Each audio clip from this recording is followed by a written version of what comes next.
I couldn't handle the thought of dealing with a woman whose pregnancy made her look huge, while I would have to raise the baby alone and constantly see her big 9-month pregnant belly. He looked at me with disdain and had a smirk on his face, as if he was expecting this situation. Even though I knew this would happen, I quickly went to my room and came back with some divorce papers. I showed them to Anand without hesitation. He looked shocked and asked, "What's this all of a sudden?" "Well, it was your idea. Just sign it quickly. I'll submit it tomorrow," I said. His face turned red from embarrassment and anger at my words. "Watch carefully. I'll make you regret how you've treated and looked down on me," I warned him. "My name is Helen. I'm 26 years old and a housewife. 2 years ago, I used to work for a mobile company. I met Anand, my boss, when I was 24. We quickly fell in love and got married. Anand, who is 3 years older than me, was very reliable, especially when he was teaching me at work. I was really thankful for his clear guidance. We became good friends and often went out to dinner. When he asked me out, I was thrilled, especially since I had never dated anyone before. It's a bit embarrassing, but I was always more interested in cartoon characters than real men. Seeing my high school and college friends getting married one after another made me feel pressured. When I fell in love with Anton, I promised myself he would be my first and last love. I was thrilled when we started dating and then got married a year later. Anton was good-looking and popular with our female colleagues. I was proud to be his wife and enjoyed all the congratulations and well wishes we received. I felt incredibly happy, not knowing what would come next. The day after we officially registered our marriage, I mentioned to Anton, "Now that we're married, you expect me to quit my job, right?" Anton surprised me with his response. "I've always wanted my wife to focus only on home matters. Don't worry, I can support us with my income," he said. "But this is so sudden. You never told me this before," I replied. Anton had never mentioned wanting me to quit my job before we got married. I had taken the job based on my father's advice, and quitting without notice didn't feel right. I wanted to explain, but Anton's silent gaze made me stop talking. "I should have told you earlier, but it's too late now. Starting tomorrow, you don't need to go to work. I'll take care of the handover," Anton said. The news that I had to start staying home from work the next day hit me so suddenly that I felt dizzy. But Anton's decision was final, and since he had been my boss, I couldn't argue. Even though I had to leave my job without a proper goodbye, I was committed to making our marriage work. I focused on household tasks and tried hard to meet Anton's expectations. I cooked meals, especially his favorites, hoping for some recognition. Even though Anton never commented on the food, I longed for a bit of appreciation, especially after giving up my job and losing my previous recognition. One day I asked Anton, "Is my jacket clean? I have an important meeting tomorrow." "Yes, of course," he replied, showing his old-fashioned and commanding side. I reminded myself how lucky I was to be married to him and tried to meet his expectations. Without a personal income, I relied on Anton for everything. Our relationship often felt more like a boss and an employee than a husband and wife, but overall, our married life was relatively smooth. One day I fell ill and couldn't get out of bed. Feeling too weak to do housework, I planned to catch up on it the next day. Anton came into the room and, looking angry, demanded, "What are you doing? Get up and make some food," while kicking the blanket off me. I explained, "I'm sorry, I'm not feeling well." Instead of understanding, Anton scowled and said, "You don't work, and you're lying down just because you're a bit sick." Pathetic. I was shocked that he would insist on chores even when I was sick. I never expected him to be like this before we got married. Maybe I should have noticed, but it was too much. I ended up doing the chores while crying. A few days later, I realized I had missed my period and felt a rush of panic. I went to the drugstore and bought a pregnancy test, which turned out to be positive. Overjoyed, I cried tears of happiness and decided to tell Anton as soon as he came home from work. That night, Anton came home after midnight, smelling strongly of alcohol and staggering as he walked. I was surprised at how drunk he was, especially since he hadn't warned me. Despite having prepared dinner and wanting to share my pregnancy news, I decided to tell him right away. My excitement got the best of me, and I shared the news with my tipsy husband. "I haven't seen a doctor yet, so it's not confirmed," I said, trying to share our exciting news. But Anton's face turned dark as he replied, "A child? What have you done?" His tone was colder and more severe than I had ever heard. "I don't want a child. This is the worst. If you're going to have it, you'll have to take care of it yourself." His harsh words shocked me. He angrily undressed and went to the bathroom. I couldn't understand why he was being so irresponsible about our baby. The happiness I had felt moments ago was replaced with deep sadness. He had never said he didn't want children before. We hadn't been using contraception, so I assumed we both wanted a family. As I was hanging up Anton's jacket and about to take his shirt to the laundry, I noticed something in the pocket. "What's this?" It was a piece of paper that felt like a receipt. At first, I thought it was from tonight's event and was about to throw it away, but then I saw the name of the place. Is this a motel? My hand shook as I realized it was indeed a motel receipt. This discovery shocked me deeply. I wondered why Anton would behave this way. Marriage is supposed to be about love between two people, especially since we'd only been married for just over a year. I had spent years dreaming of romantic relationships but never really experienced one. I couldn't immediately accept this painful truth, but the idea of Anton cheating started to make sense. Were all my doubts about him using me as a servant while loving someone else true? Was this the reason he reacted so harshly to the news of my pregnancy? As I struggled with these thoughts, I started to feel nauseous and began to suspect that something was seriously wrong. It seemed like Anton had a mistress at my former workplace, and perhaps he wanted to marry me for stability rather than love. Everything started to make sense, and I felt like the line between reality and my imagination was blurring.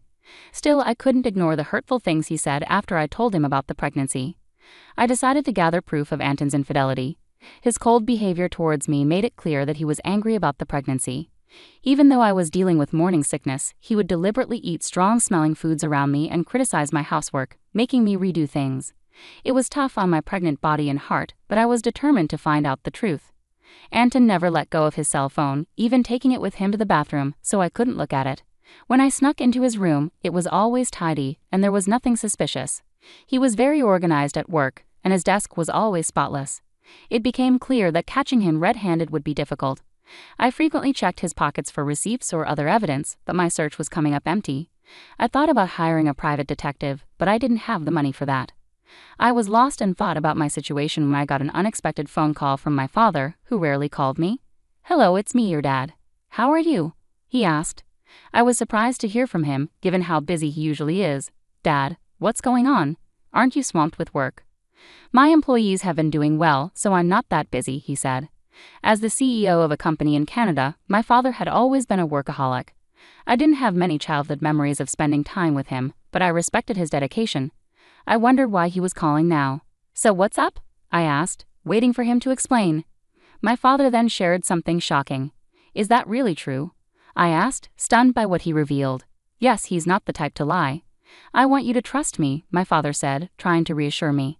At first, I was in shock and couldn't respond, but as I processed the information, I felt a sense of relief. "Thank you, Dad. I'll do my best," I said gratefully before ending the call. My investigation was finally showing results, and I felt a mix of relief and anger because of the ongoing tension with Anton.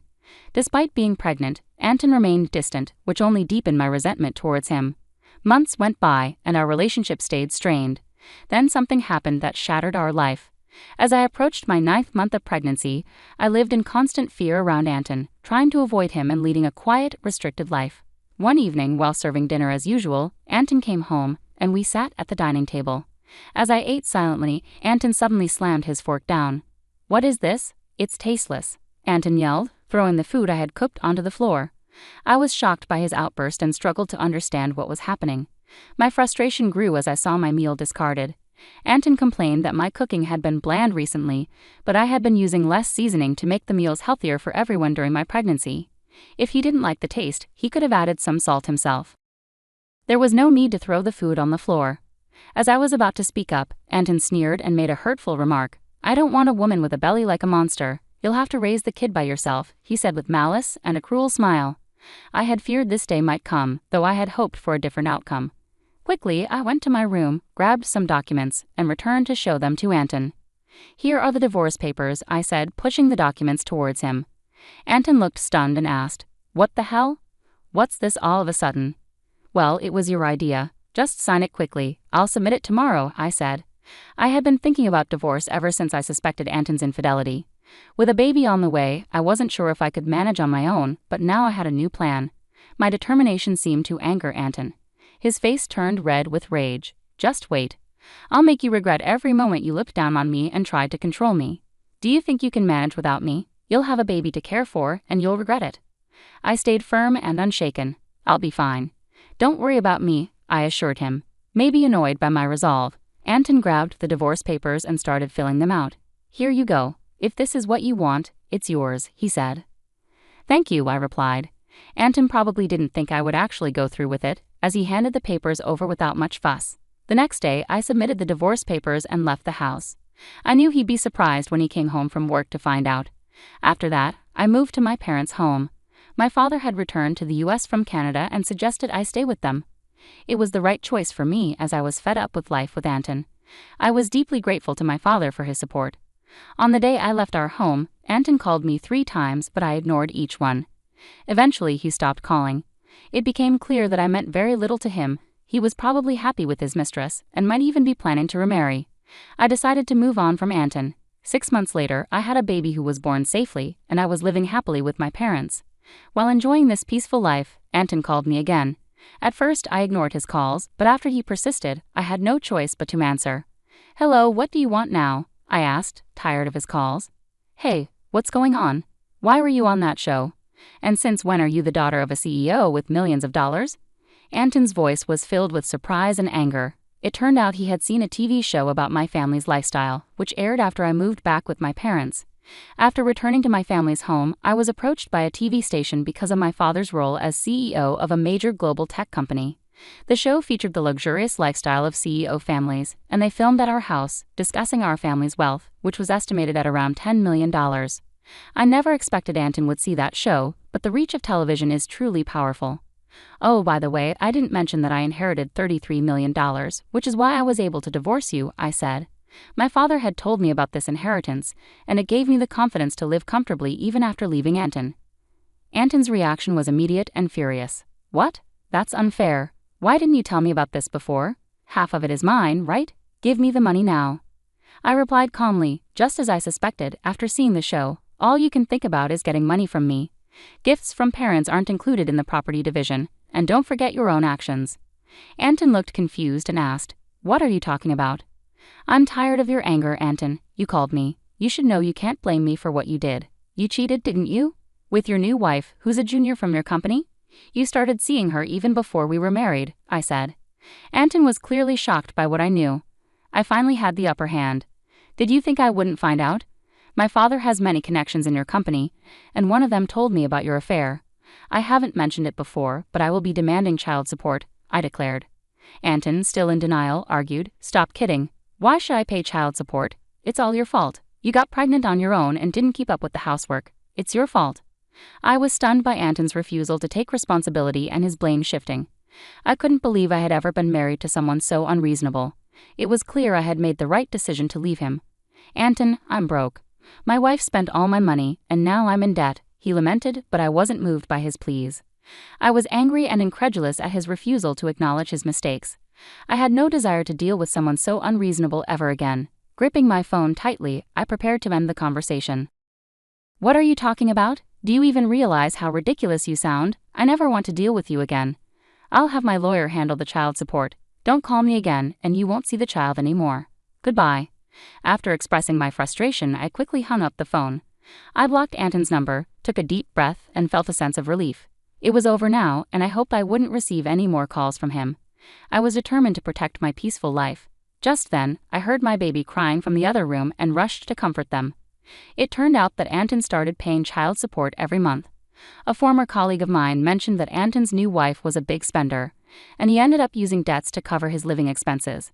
It seemed Anton had hoped to get a share of my inheritance by reaching out to me, but since he didn't get any money from me, he was now facing more expenses than his income could handle.